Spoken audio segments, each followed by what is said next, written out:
नमस्कार दोस्तों, स्वागत है आप सभी लोगों का केवल विद दीपक के ऑनलाइन यूट्यूब प्लेटफॉर्म पर। आज का हमारा लेक्चर 9 होगा। लेक्चर 8 ऑलरेडी मैं अपलोड करा चुका हूँ। लेक्चर 9 में हम पढ़ेंगे हाई कोर्ट, उच्च उच्च न्यायालय। यानी भारत में हाई कोर्ट यानी उच्च न्यायालय की शुरुआत कब से हुई, कब से मानी जाती है, और आज भारत के जो राज्य हैं या केंद्र शासित प्रदेश हैं, इनमें कहाँ कहाँ पर उच्च न्यायालय हैं। ठीक है, चलिए शुरू करते हैं। CTET SST polity lecture 9। ठीक है दोस्तों, भारत में भारतीय संविधान के अंदर जो आपका हाई कोर्ट है, ये आपका स्टेट का पार्ट हो जाता है। ठीक है, वैसे तो भारत में जो जुडिशरी सिस्टम है, ये सिंगल जुडिशरी सिस्टम चलता है। पर जब हम हाई कोर्ट या सुप्रीम कोर्ट को सेपरेटली पढ़ते हैं, तो इसमें पार्ट 5 में हमारा सुप्रीम कोर्ट आ जाता है, पार्ट 6 के अंदर हम हाई कोर्ट को पढ़ते हैं। तो हाई कोर्ट जो है पार्ट 5 में आप इसको एक तरीके से पार्ट 6 का हिस्सा है, पार्ट 5 का नहीं है ये। और आर्टिकल 214 यानी आर्टिकल 214 से लेकर आर्टिकल 231 तक हाई कोर्ट से रिलेटेड बातें बताई गई हैं। भारत में अगर बात करें हाई कोर्ट की हिस्ट्री को लेकर, तो भारत में सबसे पहले हाई कोर्ट जो है आपका 1862 में ओरिजिनेट होता है, 1862 में बनाया जाता है। और स्टार्टिंग में फर्स्ट 3 हाई कोर्ट्स बनाए जाते हैं आपके, कैलकाटा, बॉम्बे एंड मद्रास। ठीक है, तीन तीन आपके हाई कोर्ट बनते हैं, एक ही ईयर में बनते हैं, कैलकाटा, बॉम्बे एंड मद्रास के अंदर। इसके बाद में जब आफ्टर ब्रिटिश यानी जब हम आफ्टर इंडिपेंडेंस की बात करें, कि जब हम आज़ादी मिल जाती है, तो उस समय हमारे जो हाई कोर्ट्स है उसमें क्या क्या चेंजेस होते हैं संविधान के अंदर, और क्या क्या चीज़ें एक्स्ट्रा पावर दी जाती है। जैसे बात करें 7th कॉन्स्टिट्यूशनल अमेंडमेंट एक्ट, जो कि 1956 में होता है। इसमें होता क्या है, इसमें ये व्यवस्था कर दी जाती है कि एक हाई कोर्ट का दायरा 2 और मोर स्टेट्स, यानी एक हाई कोर्ट का दायरा एक स्टेट या एक से ज्यादा 2 स्टेट या 3 स्टेट या 4 स्टेट, यानी एक एक स्टेट से लेकर कितने भी स्टेट तक दायरा बढ़ाया जा सकता है। यानी एक हाई कोर्ट का जो जुरिडिक्शन एरिया, एक न्यायिक अधिकार जो अधिकारी क्षेत्र है, वो एक राज्य से अनेक राज्यों तक हो सकता है। ठीक है, इसके अलावा अगर हम बात करें तो अभी के फिलहाल में एट प्रेजेंट टाइम, ठीक है, भारत के अंदर 25 हाई कोर्ट्स हैं। अभी की डेट में भारत में कितने हाई कोर्ट हैं, तो आप बताएंगे 25 यानी 25 हाई कोर्ट है। ठीक है, इसके अलावा only 3 high courts have jurisdiction over more than 1 state. यानी भारत में ऐसे 3 हाई कोर्ट ऐसे हैं फिलहाल के अंदर, जिनका जुरिडिक्शन एरिया, जिनका न्यायिक क्षेत्र जो है अपने राज्य से दूसरे राज्यों तक फैला हुआ है। ठीक है, तो कौन कौन से वो आपके जुरिडिक्शन वाले जो हाई कोर्ट्स हैं उनको हम यहाँ देखेंगे। सबसे पहला हाई कोर्ट आ जाता है आपका Madras high court. Madras high court का जो दायरा है वो तमिलनाडु के इलाके में है पूरा का पूरा। इसके अलावा तमिलनाडु के अलावा पुदुचेरी जो आपका केंद्र शासित प्रदेश है, इसमें भी आपका मद्रास हाई कोर्ट का दायरा जुरिडिक्शन एरिया आता है। फिर आता है आपका Guwahati high court. Guwahati high court का जुरिडिक्शन एरिया असम के अंदर तो है ही है, इसके अलावा नागालैंड, मिजोरम और अरुणाचल प्रदेश में भी है। फिर आता है आपका Kerala high court. Kerala high court का जो जुरिडिक्शन एरिया है, वो केरल के अलावा लक्षद्वीप के आसपास भी फैला हुआ है। ठीक है, तो ये 3 ऐसे हाई कोर्ट है जो अपने जुरिडिक्शन एरिया अपने राज्य से दूसरे राज्य तक फैले हुए हैं। इसके अलावा बात करें केंद्र शासित प्रदेशों की, तो केंद्र शासित प्रदेशों की अगर हम बात करें, तो at present time only Delhi and Jammu Kashmir have high court among the union territories. यानी भारत में सिर्फ दिल्ली और जम्मू कश्मीर के पास ही अपने हाई कोर्ट है, इसके अलावा और किसी भी केंद्र शासित प्रदेश के अंदर अपने हाई कोर्ट्स नहीं है। ठीक है, इसके बाद में नेक्स्ट है आपका मेघालय या Sikkim high court has the least number of जजेस 3। यानी देखिए, कभी कभी क्वेश्चन आता है कि सबसे ज्यादा जजेस जो हैं वो किस हाई कोर्ट के अंदर है, सबसे कम जजेस किस हाई कोर्ट के अंदर है। तो आप बताएंगे मेघालय, सिक्किम जो हाई कोर्ट है, इसमें मिनिमम जो मैक्सिमम जज है वो 3 है। ठीक है, ये सबसे कम नंबर है भारत में।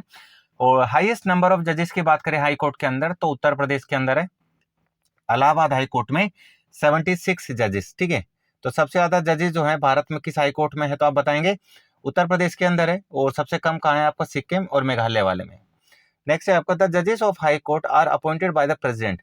यानी हाई कोर्ट के जजेस को कौन अपॉइंट करता है, तो आप बताएंगे हाई कोर्ट के जजेस को आपके जो प्रेसिडेंट ऑफ इंडिया है वही अपॉइंट करते हैं। जब 2014 में बीजेपी सरकार बनती है, तो वो एक अमेंडमेंट लेके आते हैं जिसको बोलते हैं 99 कॉन्स्टिट्यूशनल अमेंडमेंट, 99वें संविधान संशोधन। इस अमेंडमेंट के थ्रू होता क्या है, एक कमीशन बनाया जाता है NJAC, national judicial appointment commission. इस कमीशन के थ्रू होता क्या है कि न्यायाधीशों को उनकी अपॉइंटमेंट और उनका ट्रांसफर जो है वो एनजेएसी के थ्रू होगा। और पहले होता क्या था, सुप्रीम कोर्ट ने बताया था कि अगर अपॉइंटमेंट करानी है या उनका ट्रांसफ़र करना है तो कोलेजियम सिस्टम से होगा। तो यहाँ पर पहली बार सरकार ने जो जुडिशरी है, जुडिशरी के अंदर जजेस हैं, उनकी नियुक्ति को लेकर और उनके ट्रांसफ़र को लेकर पहली बार पावर अपने हाथ में लेने की कोशिश करी थी, पर सुप्रीम कोर्ट ने इस 99वें संविधान संशोधन को असंवैधानिक घोषित करते हुए इसको शून्य कर दिया। ठीक है, इसको असंवैधानिक घोषित करते हुए इसको क्या कर दिया, शून्य कर दिया। और कोलेजियम सिस्टम जो बनाया गया था सुप्रीम कोर्ट के द्वारा, ये एज इट इज जारी रहा। करते हैं जो हाई कोर्ट है उन जजेस की जो क्वालिफिकेशन होती है, अगर कोई भी हाई कोर्ट का जज बनना चाहता है तो उसकी क्वालिफिकेशन क्या होनी चाहिए, तो he should be a citizen of India. सबसे पहले तो भारत का नागरिक होना चाहिए। नेक्स्ट है must have been an advocate of the high court of any state for at least 10 years, यानी वो कम से कम 10 वर्षों से किसी भी हाई कोर्ट में एज ए लॉयर प्रैक्टिस कर रहा हो।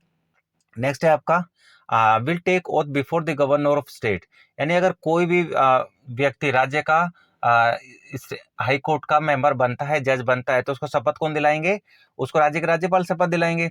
इसके अलावा अगर हम बात करें तो एट प्रेजेंट टाइम जो हाई कोर्ट का चीफ जस्टिस होता है उसकी सैलरी कितनी होती है, तो 2.5 लाख रुपए होती है। वहीं अदर जजेस की सैलरी कितनी होती है, तो 2.25 लाख रुपए यानी 2.25 लाख रुपीज होती है। हाई कोर्ट के जजेस की रिटायरमेंट एज क्या होती है, तो आप बताएंगे। हाई कोर्ट के जजेस की रिटायरमेंट एज 62 ईयर्स होती है और सुप्रीम कोर्ट के जजेस की रिटायरमेंट कितना होता है, 65 ईयर।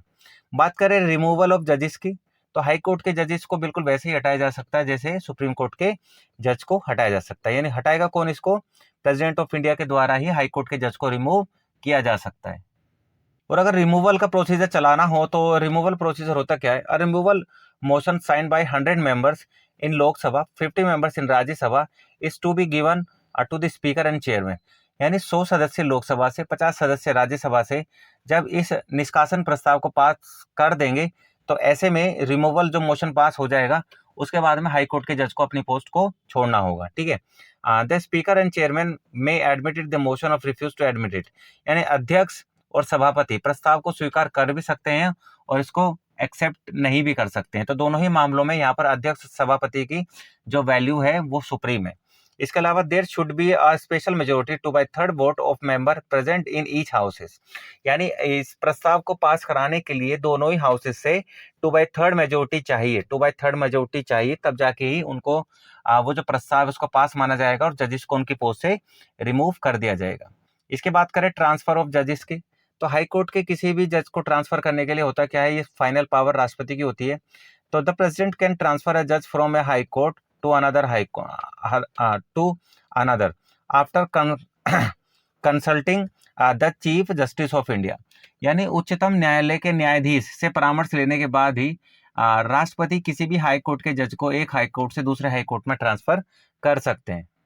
एक शब्द आता है आपका एडिशनल या एक्टिंग जज, तो एडिशनल और एक्टिंग जज वो जज होते हैं जो हाई कोर्ट के मेंबर नहीं है, अभी जज नहीं है, रिटायर हो चुके हैं, बट उनको वर्कलोड बढ़ जाने के कारण कुछ समय के लिए अपॉइंट किया जाता है, उनको एक्टिंग जज या एडिशनल जज बोलते हैं। तो ऐसे में एक्टिंग या एडिशनल जज को कौन अपॉइंट करता है, तो एडिशनल और एक्टिंग जज को प्रेसिडेंट ऑफ इंडिया के द्वारा अपॉइंट किया जाता है। ठीक है, ये टेम्परेरी बेसिस पर अपॉइंट किए जाते हैं और मैक्सिमम इनका जो टाइम पीरियड होता है वो कितना होता है, 2 साल के, 2 साल से अधिक के लिए ये अपॉइंट नहीं करे जा सकते हैं। मैक्सिमम पीरियड इनका 2 ईयर्स रहता है। अब बात करते हैं आपकी इंडिपेंडेंस ऑफ हाई कोर्ट्स, यानी जो हाई कोर्ट की इंडिपेंडेंस वाला सीन है उसमें हाई कोर्ट कहाँ पर स्टैंड करता है। तो मोड ऑफ अपॉइंटमेंट, यहाँ कोलेजियम सिस्टम चलता है। सिक्योरिटी ऑफ टेन्योर, अगर एक बार अपॉइंट हो गए तो इनको इनकी पोस्ट से हटाने के लिए इम्पीचमेंट ही चलेगा और इम्पीचमेंट का प्रोसीजर आप लोगों को पता है। फिक्स सर्विस कंडीशन, यानी आप इनको उनकी पोस्ट से हटाया आसानी से नहीं जा सकता है 62 साल से पहले। Expense charge on consolidate funds, इनके ऊपर जो भी खर्चा किया जाएगा, इनकी सैलरी अलाउंस एक्सपेंसेस जो भी होंगे उसका सारा खर्चा जो है कंसोलिडेट फंड ऑफ इंडिया यानी भारत की संचित निधि से लिया जाएगा।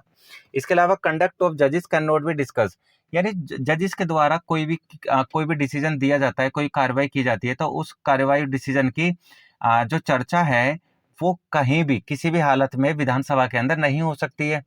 Ban on practice after retirement, यानी ये रिटायरमेंट के बाद में कोई प्रैक्टिस नहीं कर सकते हैं, एज ए लॉयर किसी भी प्रैक्टिस को नहीं अपना सकते हैं। ठीक है, इसके बाद में power to punish for its contempt, यानी अगर हाई कोर्ट के किसी भी आदेश की कोई भी व्यक्ति अवहेलना करता है, ठीक है, तो ऐसे में हाई कोर्ट के पास है कि कंटेम्प्ट ऑफ कोर्ट लगाकर उनको सजा दे सकता है। नेक्स्ट है आपका freedom to appoint its staff, यानी हाई कोर्ट को ये पावर है कि अपने स्टाफ को अपॉइंट करने के लिए, उनकी वैकेंसी निकालने के लिए, उनका एग्जाम लेने के लिए किसी बोर्ड की जरूरत नहीं है, वो खुद से ही एग्जाम कंडक्ट करा के अपने रिक्रूटमेंट फुलफिल कर सकते हैं। सेपरेशन फ्रॉम एग्जीक्यूटिव, डीपीएसपी का आर्टिकल 50, डीपीएसपी का आर्टिकल 50 इस बात को क्लियर करता है कि separation of executive and judiciary, ठीक है, तो वही काम यहाँ पर है, सेपरेशन ऑफ एग्जीक्यूटिव, यानी जुडिशरी का एग्जीक्यूटिव से सेपरेशन, दोनों ही अपने मामले में सुप्रीम है। Jurisdiction and powers of high court, तो हाई कोर्ट का जो न्याय क्षेत्र अधिकार है वो कहाँ कहाँ तक और कौन कौन सा है। सबसे पहले आता है ओरिजिनल ज्यूरिडिक्शन, यानी मूल क्षेत्र अधिकार। इसमें होता क्या, contempt of courts, disputes relating to the election of members of parliaments and state legislature and fundamental rights, यानी इन सभी मामलों में चाहे अदालत की अवमानना करना हो, संसद और राज्य के विधानसभाओं के सदस्यों के चुनाव संबंधित विवाद हो, मौलिक अधिकारों से संबंधित कोई भी विवाद हो, उन सभी में फैसला देना, इंटरफेयर करना सुप्रीम कोर्ट का मूल क्षेत्र अधिकार के अंडर में आता है।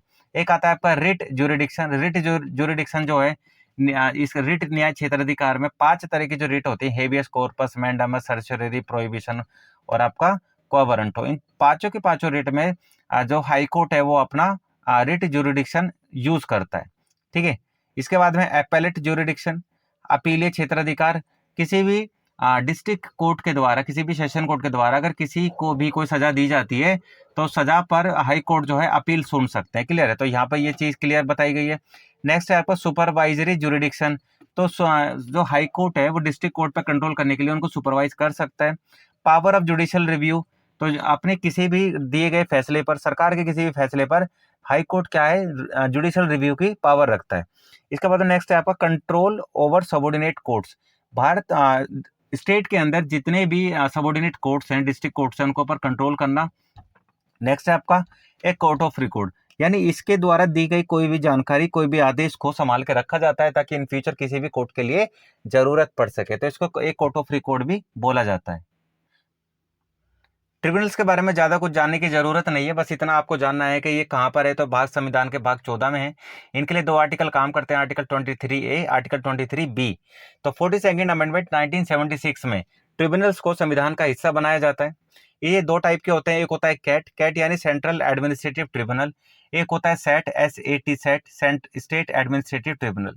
कैट जो है ये सेंट्रल गवर्नमेंट के कर्मचारियों की जॉब से रिलेटेड डिस्प्यूट्स के मामले देखता है, और सेट जो है स्टेट जो गवर्नमेंट है उसके जो कर्मचारी हैं उनके सर्विस से रिलेटेड कोई भी डिस्प्यूट है उसको देखता है। The central administrative tribunal was set up in 1985 with the principal bench of the Delhi and additional bench of different states, यानी जो आपके सेंट्रल एडमिनिस्ट्रेटिव ट्रिब्यूनल की जो बेंच है वो दिल्ली में स्टैब्लिश कब की गई, 1985 के अंदर, ठीक है। इसके अलावा भारत में सेंट्रल एडमिनिस्ट्रेटिव की जो पीठ है, जो बेंच है, प्रिंसिपल बेंच के अलावा और भी बेंचेस है जो अलग अलग स्टेट के अंदर है। नेक्स्ट है आपका all service related matters of public servants with respect of recruitment come under the original jurisdiction in of this set. जो कैट है इसके अंदर जो आपके कर्मचारी होते हैं, कर्मचारियों लोक सेवकों से संबंधित जो मामले होते हैं वो कैट के सीधे मूल क्षेत्र अधिकार में आते हैं। नेक्स्ट है आपका total number of CAT member are 65 including the chairman. तो कैट के जो टोटल सदस्य संख्या है वो कितनी है, 65 है। कैट के अंदर जो जजेस होते हैं वो रिटायर्ड जजेस होते हैं, ठीक है। कैट के अंदर जो अपॉइंटमेंट होती है जजेस की वो रिटायर्ड जजेस होते हैं, और वो अपना फैसला जो है बिल्कुल सेफली तरीके से दे पाते हैं, और उनकी अपॉइंटमेंट ऐसा कोई कॉलेजियम सिस्टम वगैरह से नहीं की जाती है। Chairman who has been a sitting or retired जज of a high court head the CAT, यानी जैसे मैंने कि अभी आपसे बात करी है कि जो कैट के जो जजेस होते हैं वो रिटायर्ड जज होते हैं हाई कोर्ट के, ठीक है। Under article 323B the parliament and the state legislature are authorise the provide to the establishment of tribunals for the adjacent of dispute relating to the following matters, यानी article 323B का इस्तेमाल कर state जो है set को setup करती हैं, जो कि स्टेट के जो आपके एम्प्लॉयज हैं उनके सर्विस से रिलेटेड डिस्प्यूट्स को फॉलो करता है। इसके बाद में सर्विस रिलेटेड डिस्प्यूट्स के अलावा कौन कौन सी चीजें ये देखता है, जैसे taxation, foreign exchange, import and export, industrial and labour, land reform, ceiling और urban properties, election to parliament and state legislature, food stuff and rent and tenancy rights, ये कुछ ऐसे सब्जेक्ट्स, ऐसे टॉपिक हैं जो कि आपका कैट के अंदर, सेट के अंदर इंट्रोड्यूस करे जाते हैं। इसके बाद अगर सेट की बात करें हम, the state legislature to set up tribunal for various matters like levy, assessment, collection and enforcement of any tax matters connected with land reform covered by 31A। यानी अनुच्छेद 323B में राज्य विधानसभा को अनुच्छेद 31A द्वारा कवर किए गए भूमि सुधारों से जुड़े किसी भी प्रकार के मामले, जैसे लेवी, मूल्यांकन, संग्रहण, प्रवर्तन, ऐसे किसी पे भी अपना न्याय देने का अधिकार नहीं देता है। ये सिर्फ पब्लिक ऑफिसेस, पब्लिक सर्वेंट्स के ऊपर ही लागू होता है। ठीक है, तो सिर्फ इतना ही है आपका कैट और सेट यानी central administrative tribunal, state administrative tribunals यानी ट्रिब्यूनल्स को लेकर। ठीक है, तो आपका यहाँ पर जुडिशरी खत्म होता है। अगला लेक्चर आपका पंचायतों से संबंधित होगा। तो लेक्चर आपको कैसा लगा आप मुझे कमेंट बॉक्स में बता सकते हैं। लेक्चर अच्छा लगा है तो वीडियो को लाइक कर दीजिए, शेयर कर दीजिए। चैनल सब्सक्राइब नहीं करा है तो चैनल को सब्सक्राइब जरूर कर दीजिए।